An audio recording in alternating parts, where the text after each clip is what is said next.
네, 시청자 여러분 안녕하세요. 오늘 저는 박정 국회의원님과 파주시의 다양한 현안 그리고 곧 국회에서 앞두고 있는 국정감사에 대한 다양한 질문들 얘기 나눠보려고 합니다. 의원님 안녕하세요. 네, 안녕하세요. 네, 처음 뵙겠습니다. 네, 저도 처음 뵙습니다. 오늘 정말 다양한 주제로 얘기를 나눠보고 싶은데 먼저 우리 시청자분들이 궁금해하는 내용은 연휴가 지나고 나면 국정감사가 시작될 예정입니다. 어떤 부분을 좀 중점적으로 다루고 계신가요? 저는 소속이 환경노동위원회인데요.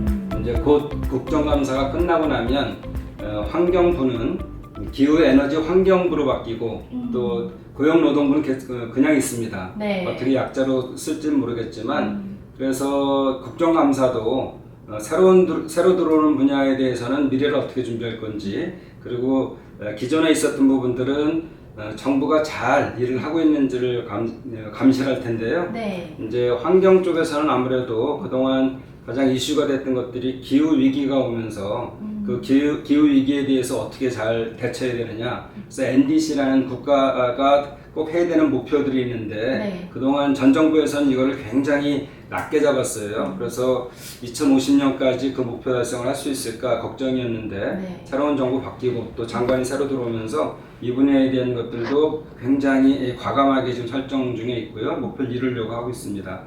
그래서 지금 보면은 기후 에너지이기 때문에 네. 그 에너지에 대한 것들은 실질적으로 산업이 발달되면서 전기를 많이 쓰는 쪽으로 갔어요. 그 전기차, AI 이런 쪽이 많이 전력을 쓰기 때문에 네. 현재는 우리가 약간의 여유치가 있지만 앞으로는 부족하게 될 거고 그렇다고 해서 이게 원자력 발전소를 갑자기 질 수도 없기 때문에 결국은 신재생 에너지 쪽으로 갈 수밖에 없거든요. 그래서 정부에서는 남해 쪽서부터 서해안을 거쳐서 오는 에너지 고속도로에 대한 것들을 굉장히 중점 사업으로 두고 있는데요. 네. 이게 잘 진행되는지 또 지역 주민들과의 갈등은 없는지 혜택을 골고루 보는지 이런 것들도 좀 보고요. 그리고 제가 이제 구상하는 거는 이제 새로운 에너지 고속도로 하나 만들 생각이에요. 오, 네. 네. 그리고 정부에도 계속 제안 중에 있는데요.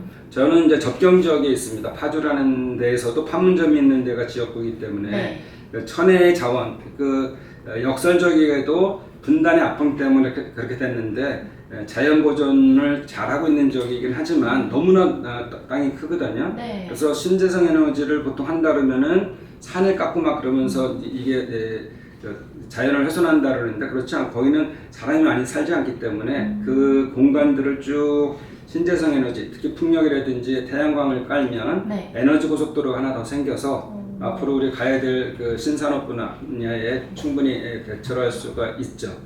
네, 이제 기후 에너지는 그렇게 좀 볼 수 있고요. 네. 저희가 기후 에너지 환경부도 있고 또 고용노동부도 있는데 네. 기상청도 저희 소속이에요. 아, 그래요? 네, 요즘 너무 날씨 덥죠. 네, 그래서 맞아요. 이상 기온 때문에 문제가 되는데 우리 파주는 지금 기후 특구로 지정을 받고 게다가 거기 AI 기후 특구가 됐으면 좋겠어요. 왜냐면 네. 기후라는 거는 데이터를 잘 분석하고 가공해야 되기 때문에 그래서 정확한 결과가 나와야 되기 때문에요. 네. AI를 쓸 수밖에 없는데 경기도가 AI 지금 특구를 만들고 있는데 어떤 데는 거점 도시, 어떤 데는 제조, 어떤 데는 뭐 다른 거 이렇게 했는데요. 네.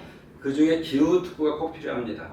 그래서 이 기후 특구가 만들어지면 거기에 기후 관련 산업들, 그러니까 우리가 기후 전환한다 그러니까 매번 돈만 들어가고 뭘 없는 거 아니야 하지만 새로운 테크를 통해서 일자리도 만들고 돈을 벌 수가 있거든요.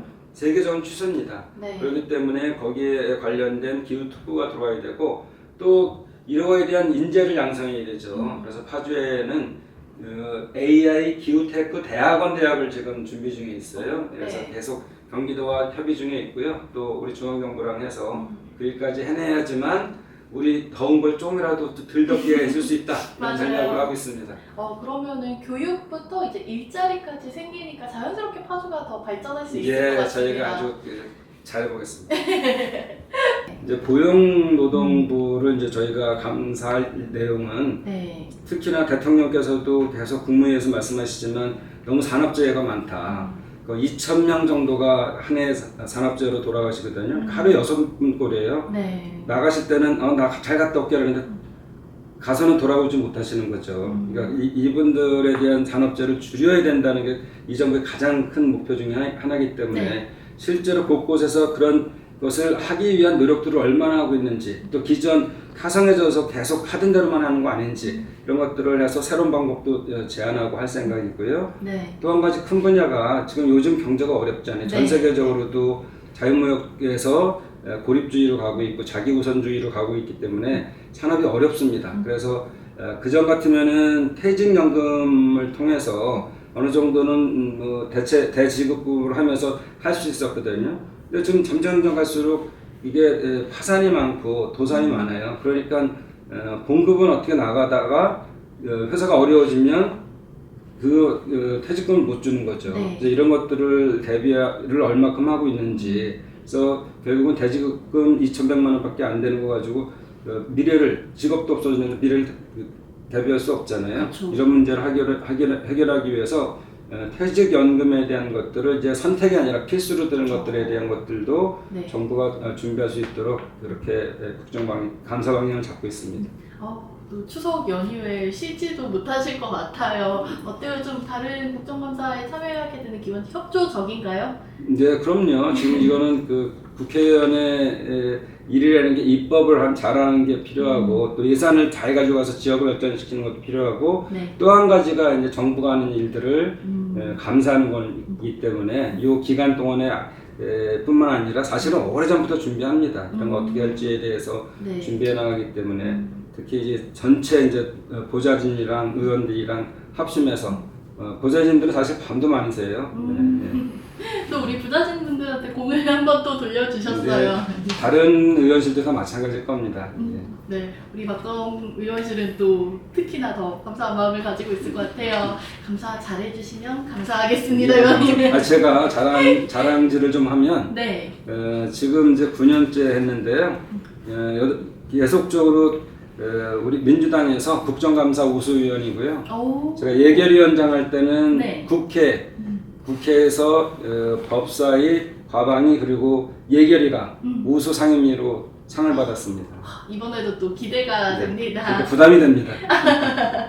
그런데 앞서서 얘기하셨지만 지역구가 현재 파주시고, 파주시 하면 또 우리나라에서 정말 특색 있는 지역이잖아요. 의원님께서 최근에 대표 발의한 접경지역 지원 특별법 개정안이 있다고 하던데 어떤 내용인지 좀 자세히 들어볼 수 있을까요? 예, 접경지역은 70년 이상을 국가의 안보를 위해서 희생한 지역입니다.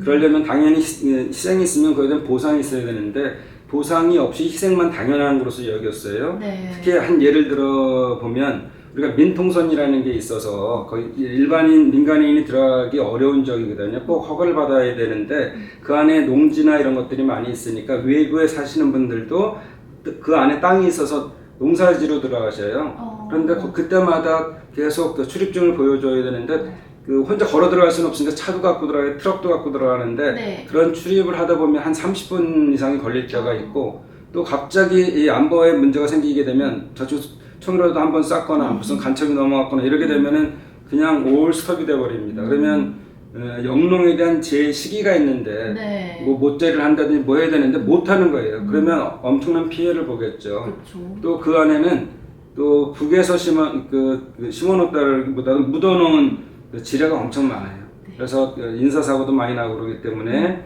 군에서도 그 지뢰 제거를 계속 해나가고 있긴 하지만 그 논밭을 개간해서 쓰시는 분들도 늘 위험에 노출되어 있기 때문에 이런 거 정도는 이제 개인이 해야 될 일이 아니고 국가가 이 지뢰 제거에 대해서 적극적으로 해주셔야 된다. 네. 우리 민통선 안에 사시는 분들도 영농하시는 분들도 국민이잖아요.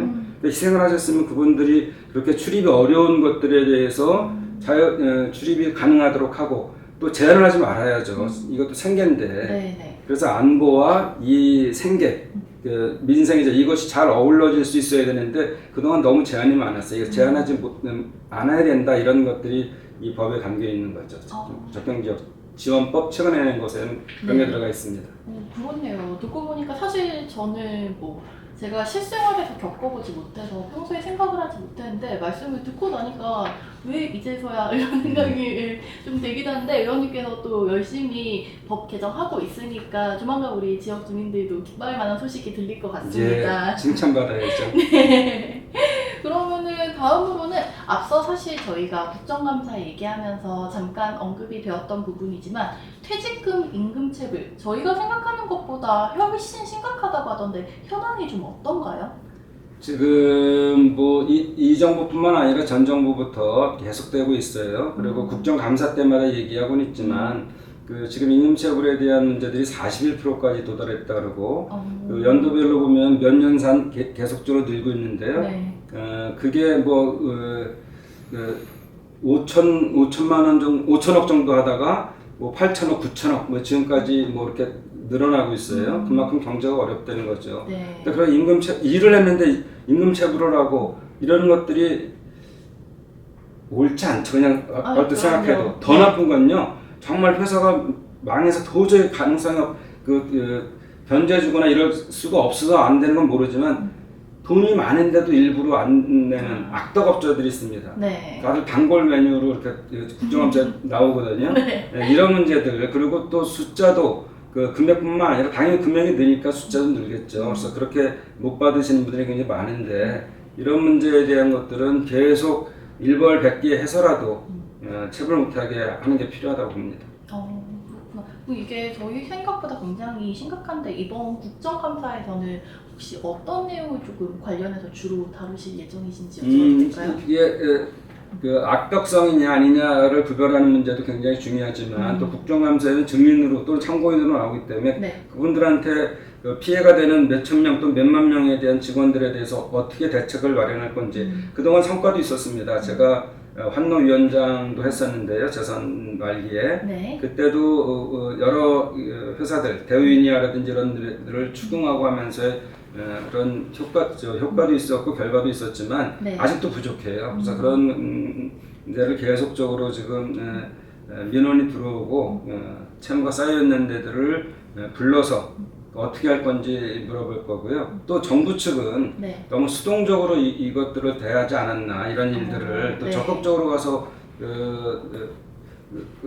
임금 체불이 되지 않도록 해야 되고 또는 임금 체불이 됐을 때는 어떻게 하는지에 대한 문제들도 더 적극적으로 해야 되는데 이런 것들을 좀 따져볼 생각입니다.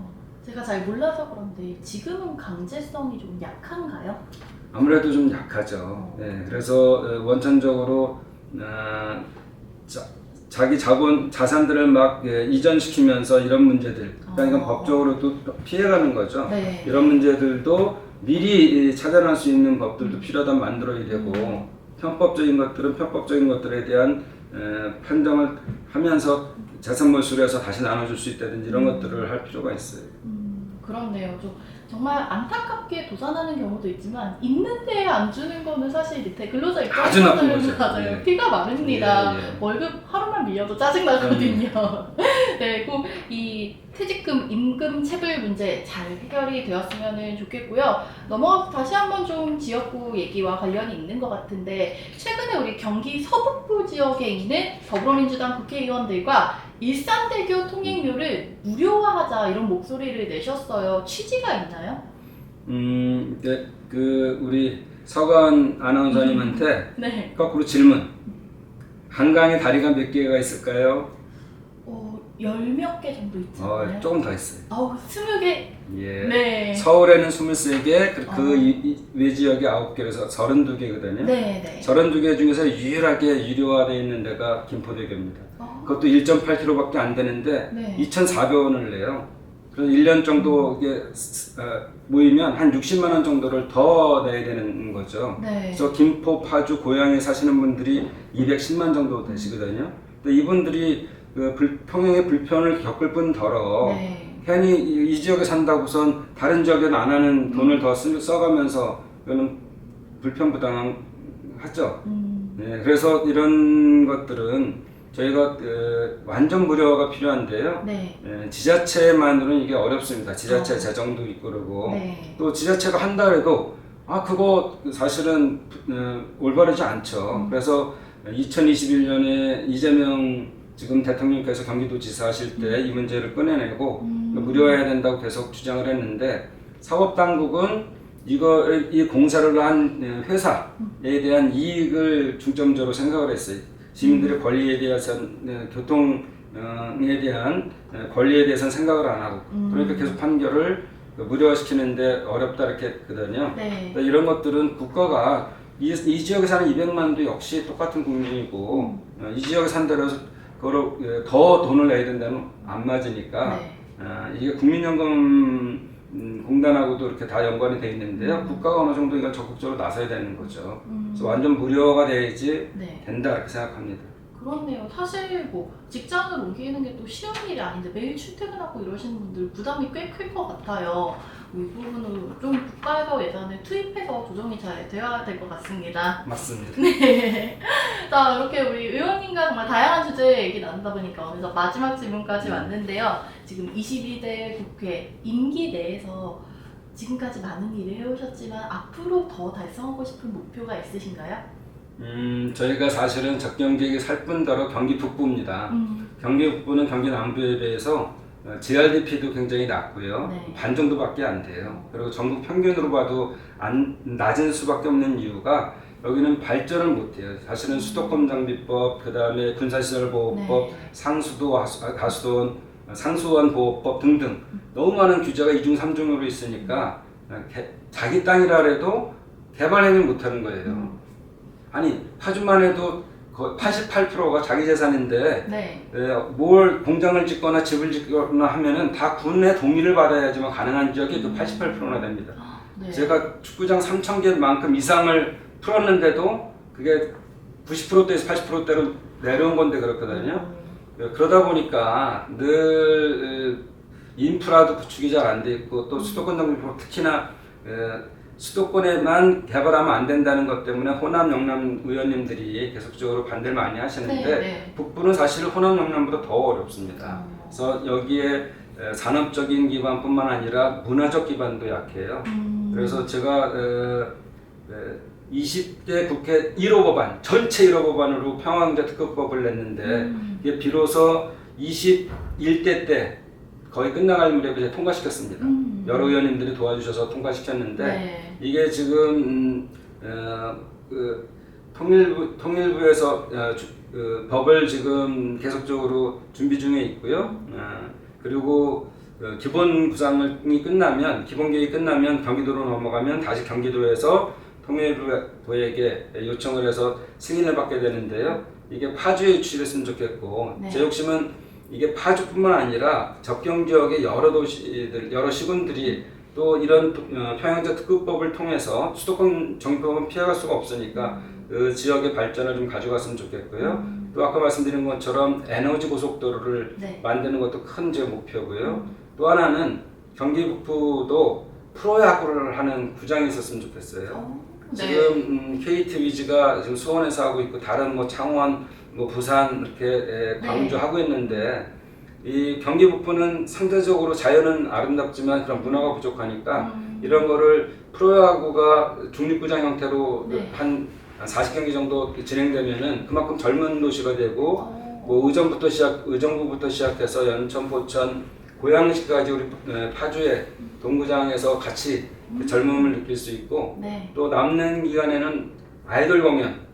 제가 이번에 중국 가보니까 중국에서는 아이돌 공연까지는 아직 어렵다, 이렇게 풀기 어렵다 이렇게 얘기해요. 다른 한한령들은 다 풀어가고 문화교류는 하겠다는 건데 네. 그런 거 그럼 우리는 더 좋지 뭐 상해 가서 하면은 기획사만 돈을 벌 수 있지만 그 아이돌을 하고 네. 한국에서 오면은 비행기 타고 가야죠, 자야죠, 먹어야죠, 물건 사야죠. 그러면 이게 훨씬 더 효과가 있거든요. 그렇죠.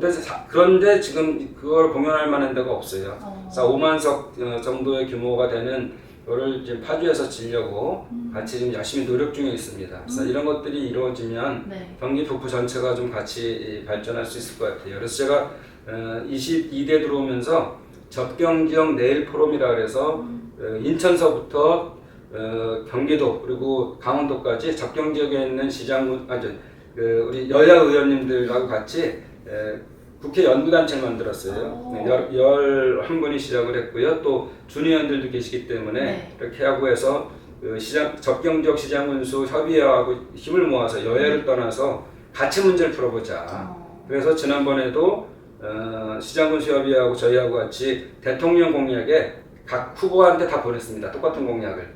그래서 누가 되든지 간에 같이 힘을 합쳐 이런 문제를 풀어보자. 네. 그래서 이런 것들에 대한 노력을 계속 해가면서 낙후된 지역을 좀 더 행복하게 만드는 게 22대의 소명이라고 생각합니다. 정당을 떠나서 정말 우리 국민들을 위해서 다짐을 모으셨다는 부분이 좀 더 특히 감동적인 것 같아요. 네. 의원님 또 이렇게 저희가 만나뵙기 힘든 자리에 모셔주셨는데 마지막으로 그럼 직접 카메라 보고 우리 국민분들께 한 말씀 남겨주시면 좋을 것 같습니다. 예. 정말 요즘 살기 힘드시죠? 그렇지만 희망은 잃지 마셨으면 좋겠습니다. 지난 정부에서의 잘못된 부분들, 엉클어진 부분들을 이재명 정부가 들어오면서 정말 노력하면서 실타를 푸는 노력을 하고 있습니다.